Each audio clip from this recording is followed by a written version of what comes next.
gente vai meditar na passagem de Lucas, capítulo 2, o versículo 36 até o versículo 38, sobre a vida de uma senhora chamada profetisa Ana. Aí a gente vai refletir um pouco sobre a necessidade de perseverar em oração e como precisamos que Deus derrame seu Espírito sobre nós para que possamos orar de modo mais perseverante, mais intenso e que vejamos mais resultados de orações na nossa vida.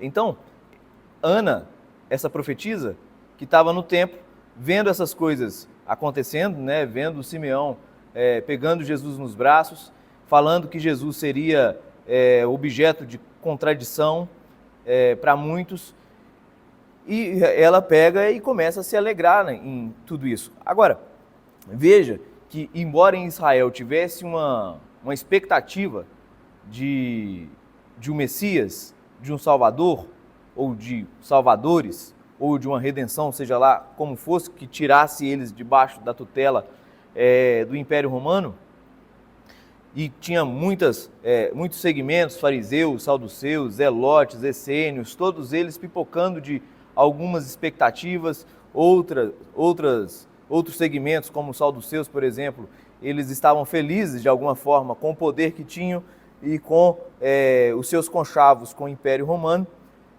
Então, e a gente vê a caminhada de Jesus indo na direção daqueles que são mais pobres, mais humildes, e aqueles que eram desprezados pela sociedade de então, e isso desde o seu nascimento. Por exemplo, nós vimos que o anjo, ou a milícia de anjo celestial, se revela cantando para os pastores: glória a Deus nas maiores alturas e paz na terra aos homens a quem Ele quer bem. E os pastores, nós vimos que eram uma classe desprezada dentro da sociedade. E a gente também observa que não é diferente em outros acontecimentos, no próprio nascimento de Jesus, a escolha de Maria. E agora, essa senhora, né, que vivia no templo, ela também era da classe das viúvas. Logo, ela era também desprezada, menosprezada dentro da sociedade. A gente vê avanços nos nossos dias, avanços sociais, por exemplo, ajuda humanitária, direitos humanos. Isso aí não foi conquista humana, isso aí foi conquista do cristianismo, foi conquista do Evangelho. O Evangelho é que tem esse aspecto de cuidar dos pobres, das viúvas, dos órfãos, dos abandonados.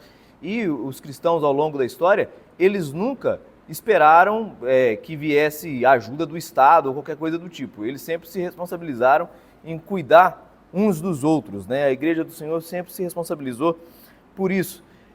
E essa senhora, que a Bíblia não vai trazer tantas coisas a respeito dela, só fala que ela é da tribo de Aser, não é? Que era uma tribo do norte que havia desaparecido, mas obviamente aqui então ela tinha o seu remanescente. E que ela ficou casada durante 7 anos, o seu esposo faleceu, e ela se manteve então uma viúva, com todos os estigmas de viúva, com todas as dificuldades de uma viúva daquele tempo, com todos os dramas de uma viúva daquele tempo, e ela não se deixou amargurar pelo sofrimento, ela não se deixou levar pelo abandono, por se vitimar apenas, né? Mas ela voltou as expectativas dela para o Redentor, né? Ela voltou as suas expectativas para que Deus restaurasse a sorte do seu povo, né? Ela voltou as suas expectativas para o agir, o mover de Deus ser desenrolado na história do povo de Deus. E uma característica dela, então, que dentro dessa expectativa e dessa esperança dela, é que ela adorava constantemente no templo. Pode ser que, alguns estudiosos dizem que pode ser que ela que ela morava em algum departamento do templo, o templo era muito grande, mas é provável que não, que ela vivia no templo, no sentido de que ela não saía de lá, ela estava o tempo todo participando das celebrações, dos cultos, das adorações, então ela estava o tempo todo orando, buscando ao Senhor. E aqui a Bíblia vai dizer, olha, que ela adorava a Deus noite e dia em jejuns e oração. Então, ela não só estava participando de tudo aquilo que o templo tinha para oferecer na busca a Deus, e ela estava sendo sincera. A gente sabe que esse aqui era um tempo também de muita oração, de muita religiosidade, porém hipócrita.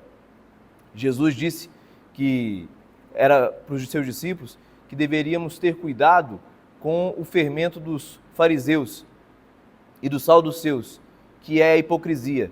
Porque os fariseus e os saduceus, eles faziam longas orações, eles jejuavam, eles faziam tudo aquilo que a religião ou as práticas religiosas dizem para fazer. Mas o fim deles, a finalidade deles, era a própria autopromoção, era ser visto pelos homens, era ter poder sobre os outros e não necessariamente o Senhor. E Jesus lembra os fariseus uma vez, citando uma palavra de Jeremias, dizendo que eles louvavam a Deus com os lábios, porém o coração estava distante de Deus.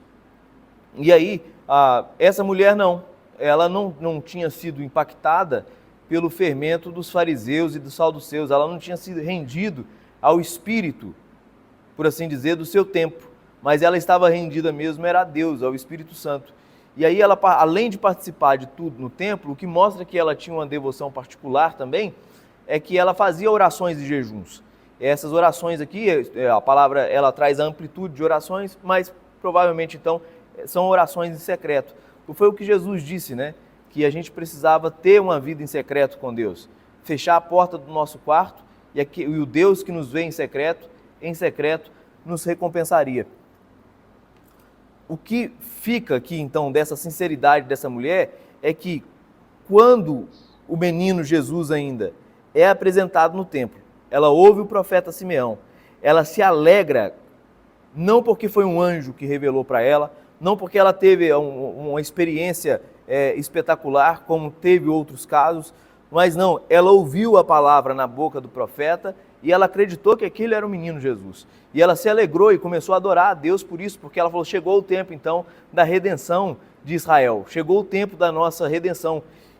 E ela também mantinha comunhão com outras pessoas que tinham a mesma expectativa e que provavelmente tinham as mesmas práticas que ela, porque ela começa a comunicar a outros de imediato o que ela tinha ouvido, o que ela tinha visto, da sua alegria, e ela começa então a falar que chegou o tempo da redenção de Israel, comunicando a outras pessoas que tinham a mesma expectativa, que eram pessoas provavelmente silenciosas, rejeitadas, mas que estavam com o coração correto em Deus. Então, o que fica para a gente hoje, e que Deus vem tratando conosco nesses devocionais, de alguma forma, eles estão todos indo na mesma direção.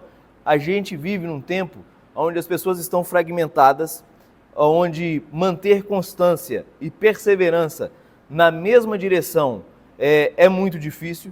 As pessoas são levadas por todo tipo de movimento, né? É como se a igreja também nos nossos dias ela tivesse que estar se reinventando a todo momento, né?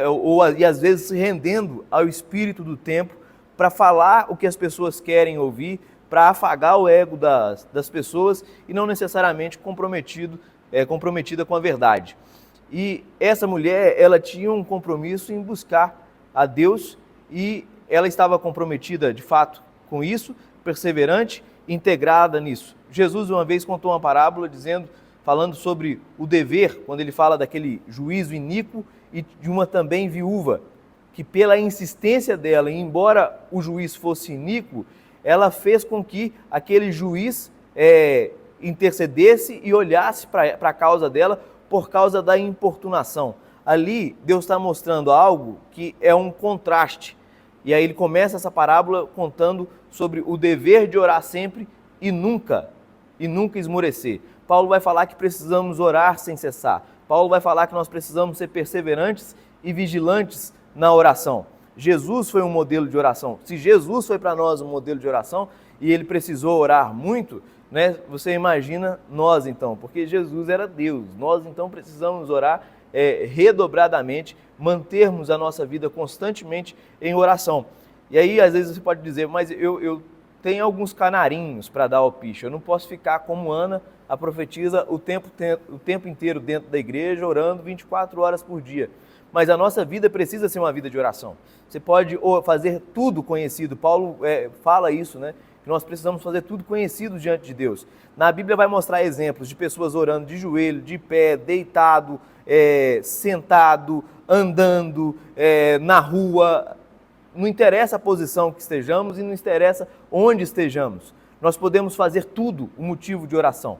A gente pode ter Deus como um grande amigo que está ao nosso lado, com as suas mãos estendidas, pronta para nos abençoar. Então, a dificuldade do trabalho, aquilo se transforma em motivo de oração. Um desafio com o filho, aquilo se transforma em motivo de oração. Uma grande alegria, uma boa notícia, a gente agradece a Deus, aquilo também se transforma em motivo de oração. Mas nós precisamos ser perseverantes na oração e em cima de causas boas. Uma causa boa, salvação de outras pessoas. Nós precisamos desejar ver pessoas sendo salvas, pessoas sendo tocadas por Deus. Nós precisamos ver isso na nossa própria vida, porque eu tenho certeza que você, como eu, nós temos áreas dentro da nossa vida que precisa de um toque de Deus, que precisa da presença de Deus, que precisa de uma resposta de Deus. E nós precisamos, então, ser perseverantes na oração, seja lá o que for, que precisamos resolver, e de repente há alguma insatisfação dentro do nosso coração, a gente precisa levantar isso diante de Deus e ser perseverantes em buscar a Deus constantemente para que Ele nos atenda. Então, em nome de Jesus, que Deus derrame sobre nós graça, perseverança e força para ter comunhão com Deus, para orar, para buscar o Senhor, para ter intensidade com o Senhor e para que sejamos também específicos com Ele. Então, de repente, a gente tem causas que a gente, às vezes, está colocando dentro da gaveta e achando que aquela coisa já não tem mais jeito. Tem jeito sim, Deus dá jeito para tudo, não é? Então, marca. Deus, às vezes, demora a responder as nossas orações para formar em nós um caráter aprovado diante dEle, para desenvolver a nossa fé, para desenvolver a nossa constância e perseverança. E orações perseverantes, essas Deus não resiste e Ele nos assistirá para que sejamos perseverantes na oração. Como disse Zacarias, Deus derramaria o espírito de súplica, o espírito de oração e graça. Que Deus derrame sobre nós o espírito de oração, tenha Deus como um grande amigo e faça os seus afazeres o tempo todo, se lembrando do Senhor e conversando com o Senhor em nome de Jesus. Deus abençoe.